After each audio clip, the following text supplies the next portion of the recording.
It all began with the first interrogation. The date was June 3rd, 1956. It was 12 days since the body of Bridget Dunn had first been discovered.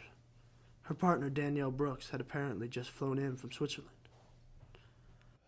We're very sorry for your loss, Mrs. Brooks. Miss Brooks. Miss Brooks. We're going to have to ask you some questions about your whereabouts that night. Okay. Where were you May 22nd? I was at LAX, getting on a plane, headed to Switzerland. Was there anyone with you?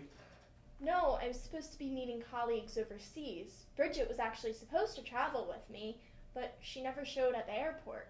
But she was always running late, doing that kind of thing. So I just boarded without her. I figured she would be there in the morning.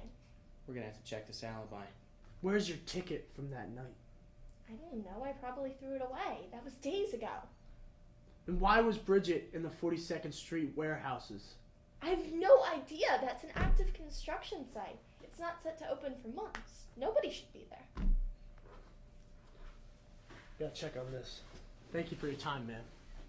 I had another question I wanted to ask you. She was a pretty thing, though. She struck me as a tad flighty. My partner, Paul, took a liking to her right away. I should have known better than to let Paul get involved with our lead suspect.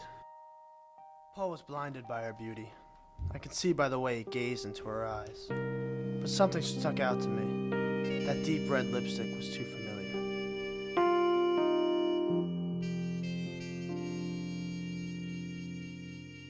That takes me back to that morning when we found Bridget's body in the 42nd Street warehouses.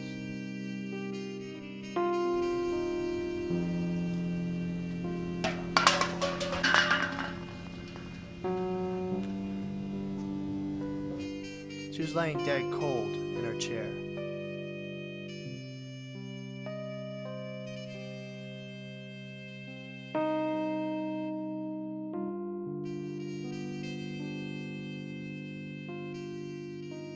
It appeared that she was having drinks with someone, but that red lipstick was so familiar.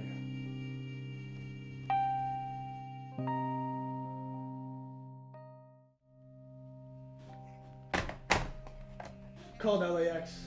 There was no flights or connecting flights on May 22nd to Switzerland.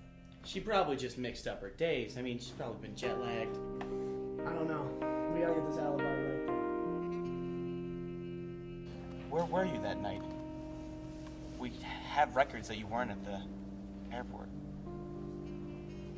I don't remember. I was jet lagged. I was probably out. Out where? The warehouse? With Bridget? What do you think of me, Paul? Do you really think I'm a murderer? I don't know what to think anymore. Yes, Paul. I killed her. I invited Bridget to the warehouse. I told her we were going to celebrate, and then I poisoned her Coke and killed her. Just like I did you. I never should have told you that. I found Paul the next morning, dead in his own dining room chair.